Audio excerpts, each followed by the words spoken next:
Hello everyone, कैसे हैं आप लोग। आई होप आप सब ठीक होंगे। तो आज है मंडे और अभी पौने 10 के समथिंग समय हो रहा है। और आज थोड़ी ना तबीयत ठीक लग रही है क्योंकि कल दोनों टाइम मेडिसिन ली, तो उसके बाद थोड़ा सा रिलीफ है और रेस्ट भी हो गया, सो भी ली मैं आराम से। और तो अब थोड़ा ठीक लग रहा है। अब मैं लगती हूँ फटाफट से काम है क्योंकि वैसे भी आज सबका फास्ट है, तो फलहार ही बनाना है। तो देखते बनाना क्या है, भी कुछ सोचा नहीं है मैंने। मैं पहले क्लीनिंग करती हूँ, ऊपर भी करना है, नीचे की भी क्लीनिंग करना है। सो उसके बाद फिर कंटिन्यू होत करते। चाय वाय तो पी लिए, खाना चला गया है रेडी होकर। नीचे सभ्या वो नहा रही है, तो बस फिर मैं फैलाना हटाकर काम में लग दी। देखिए ये हमारे घर का हाल। रूम वूम को भी एक्सा करते हैं और लगते अपने काम में। फिर तो जल्दी से ऊपर का काम कंप्लीट कर कर फिर मैं आ गई थी नीचे। सभ्या भी नीचे सोई थी, तो उसके ब्लैंकेट वगैरह को फोल्ड कर कर रखा। एक्स्ट्रा जो कुशन्स होते वो हटाए, बेडशीट को एक सा किया क्योंकि बच्चे खेलते हैं। सभ्या ने मूंगफली वगैरह भी खाई थी बेड पे, तो गंदा हो रहा था काफ़ी। तो बेडशीट वगैरह लगाई ठीक से साफ़ कर कर, और फिर बस लग गई थी झाड़ू वाड़ू लगाने के लिए क्योंकि पापा के रूम की क्लीनिंग भी करना था क्योंकि बच्चे बहुत ज़्यादा गंदा करते हैं यार। संडे को हम पूरा दिन नीचे ही थे। फिर हॉल की भी क्लीनिंग की क्योंकि हॉल में भी बच्चे खेलते हैं तो बस कचरा भी होता है। बाकी कोई आता नहीं है तो इतना गंदा होता नहीं है। अभी कोई है नहीं तो हम लोग भी थोड़ा टाइम स्पेंड नीचे ही करते। फिर इसके बाद चली गई थी मैं नहाने। नहा के आई और मैंने आलू को कुकर पहले ही बॉईल कर दिया था, तो बस उसे निकाल कर ठंडे पानी में थोड़ी देर के लिए डाल दिया था, जिससे उसके छिलके निकालने में ना हमें प्रॉब्लम नहीं होती। नहीं तो वो एकदम से गर्म रहते हैं तो छिलके भी नहीं उतरते ठीक से उसके, और ओवर कुक हो जाते हैं। तो मैंने फटाफट से कुकर का जैसे प्रेशर रिलीज़ हुआ और जितने भी आलूओं को थे उसे ठंडे पानी में डाल दिया। ऐसे करने से ना छिलके भी इतनी आसानी से उतर जाते हैं ना, ऐसे पता ही नहीं चलता। फिर जब तक वो ठंडे हो रहे थे तब तक मैं चली गई थी छत पर। छत से लाने थे मुझे फूल और तुलसाजी वगैरह तोड़कर, क्योंकि फूल आए नहीं थे तो बस सोचा कि ऊपर से ही फूल तोड़ लेते जितने भी है हमारे पास। काफ़ी अच्छे थे क्योंकि एक दिन पहले भी तबीयत ठीक नहीं थी तो मैंने फूल वगैरह नहीं तोड़े थे पूजा करने के लिए, तो बहुत सारे हो गए थे। तो भगवान जी को तो हो गया था, मतलब आज का ऐसा काम नहीं तो फिर बाज़ार से बुलवाना पड़ता। बट हाँ, इतने फूल सफिशिएंट थे कि हमारी पूजा हो जाए आसानी से। बस उसके बाद मैंने थोड़ी सी तुलसा जी ली क्योंकि भोग में जो लगाया जाता है प्रसाद में, वो पूरा दल सहित मतलब पूरी तुलसा जी लगाई जाती, खाली एक पत्ते से काम नहीं चलता जब मेन प्रसाद बड़ा प्रसाद कुछ भी लगाते। और हाथ ही साथ ना एक दिन पहले हम लोगों ने देखा कि हमारी जो हरी मिर्च का पौधा है ना उसमें हरी मिर्च आने लगी है। एक दो मिर्च तो लाल हो गई थी जो कि हमने तोड़ ली थी, और काफ़ी सारी आ रही थी, और एक दो फूल भी थे जिसकी मिर्च आने वाली है। और जो अरवी के पत्ते वो भी काफ़ी अच्छे हो गए थे। फिर मैं आ गई थी नीचे हॉल में सीधे पूजा करने, क्योंकि अगर मैं ऊपर उठती ना किचन में तो कुछ ना कुछ काम दिखाई देता। तो सोचा कि चलो पहले चलते हैं, पहले पूजा कर लेते हैं, फ्री हो जाते, क्योंकि भगवान का अभिषेक वगैरह भी करना था। सो मैंने सोचा पहले हाथ के हाथ ये कर लेते, उन्हें चेंज कपड़े वगैरह चेंज कर देते, उनका बर्थडे है। सो बस उनको उठाया, पहले जगाया और फिर नहला धुला कर तैयार किया। फिर उनके मेरे पास एक नए वस्त्र रखे हुए थे, सो वो मैंने उन्हें पहना दिए। येलो कलर के ही थे और फिट भी रहे उन्होंने। और बस उसके बाद मैंने आरती की, और पहले तो जो फूल लेकर आई थी उससे भगवान जी को सजाया और फिर मैंने की आरती। तो ये सब करते करते ही ना 11 कब बज गई पता ही नहीं चला। और फिर तो मेरी अंदर से एक टेंशन स्टार्ट हुई क्योंकि मेरा कुछ भी खाना कंप्लीट नहीं था और फलहार भी बनाना था, भगवान जी को नीचे भी भोग लगाना था। डेली का होता तो हम सिंपल सा खाना लगा देते, मीठा भी कुछ बनाना था। तो बस जल्दी जल्दी से मंदिर को सजाकर भगवान जी को छोड़कर और ऊपर आ गई थी मैं। तो मैंने सोचा कि चलो आलू का हलवा बना लेते हैं मीठे में, और फलहारी आटे के आलू के पराठे बना लेंगे, वही इजी रहता है। और हमारे यहाँ साबूदाना खाना कम ही पसंद करते हैं ये लोग सब। सो बस मैंने थोड़े से चिप्स भी फ्राई कर लिए थे क्योंकि बच्चों का भी फास्ट था तो उनको खाने के लिए हो जाएगा।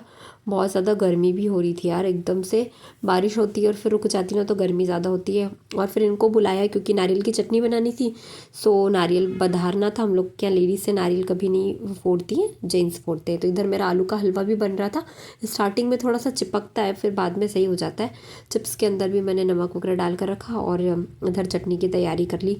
और फिर फटाफट से 2 पराठे बनाए और दोनों भगवान जी की ऊपर की और नीचे की थाली तैयार की। तो रसगुल्ले ऑलरेडी थे ही मीठे में, और दही एक दिन पहले मैंने जमा लिया था। तो पहले मैंने ऊपर भगवान जी के यहाँ पर जहाँ पर अन्नपूर्णा माता विराजमान है हमारे किचन में, वहाँ पर उनको भोग लगाया। और फिर मैं आ गई थी नीचे थाली लेकर, क्योंकि बोलते ना जल्दी 12 से पहले ही भोग लगा देना चाहिए, बट 12:05 हो गए थे, मैं थोड़ा सा लेट हो गई थी।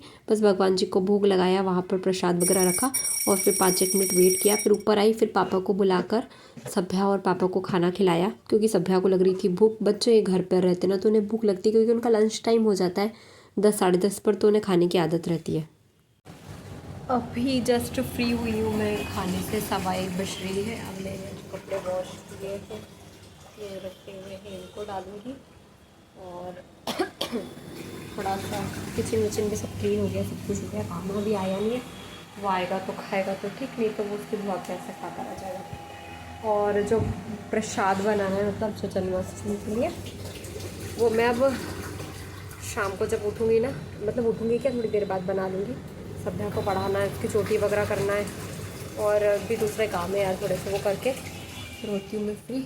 और फिर एक दिन पहले बिल्कुल हालत ठीक नहीं थी ना, तो सभ्या को ऑयलिंग भी नहीं की थी और चोटी भी नहीं बनाई थी। तो जल्दी से मैंने उसकी ऑयलिंग की, बालों को सुलझा कर उसकी चोटी बनाई। तब तक काना आ गया था, तो वो जब आया ना नीचे से तो वो सोकर ही आया था, तो उसे सुला दिया था। फिर शाम के समय मिल रही हूँ मैं आपसे डायरेक्ट, तब हो रही थी हमारे एकदम से तेज़ सी बारिश आने लगी। तो बस बारिश को एंजॉय कर रहे थे, क्योंकि कुछ कर तो सकते ही नहीं। हमारे कपड़े जो थोड़े बहुत सूख गए थे वो भी गीले हो गए, और बच्चों को फिर से लगने लगी थी भूख। तो सभ्या ने खाया पराठा रोल बनाकर, और काना ने खाया शक्कर के साथ, और साथ ही हमने बनाई थी हमारी चाय। अभी करीब हो रहा है समय 6 बजने वाली है, तो मैंने सोचा बना लिया जाए। मैं बना रही हूँ धनिया की पंजीरी, तो मैंने इसको थोड़ा सा घी डालकर इसको भुनने के लिए रख दिया है। उसके बाद फिर मैं बनाऊंगी जापे का साग, वो मैं फर्स्ट टाइम में बनाने वाली हूँ अकेले। तो मैं पहले थोड़ा सा भुन जाए इसके अंदर, फिर शक्कर मिलाकर इसे पहले तैयार करती हूँ, फिर मैं दूसरा साग बनाऊँगी। थोड़ी सी खसखस, थोड़ा सा नारियल पिसा हुआ, और काजू और बादाम, मेरे पास और कुछ अभी ड्राई फ्रूट्स है नहीं, तो मैंने बस अभी यही लिया है। तो मैं इसे डाल देती हूँ घी में रोस्ट करने के लिए। थोड़े से जब ये रोस्ट हो जाएंगे, उसके बाद अब मैंने लिया है कढ़ाई में थोड़ा सा घी, बिल्कुल थोड़ा सा घी लिया है, और अब मैं इसमें डालने वाली हूँ थोड़ी सी हल्दी और थोड़ी सी अजवाइन। ठीक है, अब इसको मैंने भून लूँगी, और अब मैं इसमें डाल दूँगी पानी। अब इसमें मैं बॉईल आने दूँगी। इसमें आ गया है अच्छी तरह से बॉईल, तो अब इसमें मैं ऐड कर दूँगी गुड़, जो मैंने कट करके रखा था। अभी गुड़ जब मेल्ट होगा उसके बाद मैं इसमें ऐड कर दूँगी ड्राई फ्रूट्स, जो मैंने घी में रोस्ट करके रखे हुए थे। बस इसको अब थोड़ा सा होने तक वेट करते हैं। डाल दिया है मैंने सब चीज़, बन गई यार ये हरी रावी।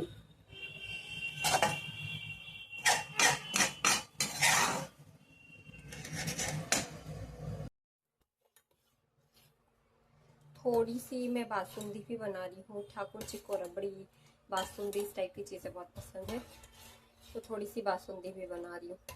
बस दूध में थोड़ी सी केसर और शक्कर डालकर मैंने अच्छी तरह से उसे बॉईल कर लिया, करीब 1 कटोरी के करीब ही रहने दिया था भगवान के प्रसाद इतना। और फिर उसके बाद मैं आ गई थी नीचे, तो मैंने भगवान जी का जो पालना होता है ना उसे सजा दिया था, क्योंकि थोड़ा बहुत तो डेकोरेशन करते हैं, बाकी जो मुझे जैसा समझ में आया वैसा किया, क्योंकि हर बार तो ये सब चीज़ ना दादी कर लेते हैं। मैं फ्री हो गई हूँ सब काम से, 9 ही बजी अभी, और हम लोग सब जा रहे हैं बाकी के मंदिर में दर्शन करने। हम सब क्या, हम चारों मम्मी मतलब हम चारों ही जा रहे हैं, सबका फरियाल हो गया है, जल्दी से सब जगह दर्शन करके आते हैं, फिर सबका को सुलाना भी है। तो बिल्कुल घर के जस्ट पास ही में ये मंदिर है मदन मोहन जी, और यहीं पर अंदर शंकर जी भी है, जहाँ पर हम लोग अधिकतर पूजा करने आते हैं, मम्मी भी आते हैं। तो काफ़ी अच्छा श्रृंगार हो रहा था, और बाहर प्रसादी मिल रही थी खिचड़ी की, तो काफ़ी टेस्टी लगती है यार प्रसादी की खिचड़ी। और ये भी घर के पास में श्रीनाथ जी का मंदिर है, वहाँ हम लोगों ने दर्शन किए, और इसके बाद फिर तो बाकी सब गाड़ी से जाने लायक थे, तो फिर हम लोग निकल गए थे। तो आप वीडियो को एंजॉय कीजिए।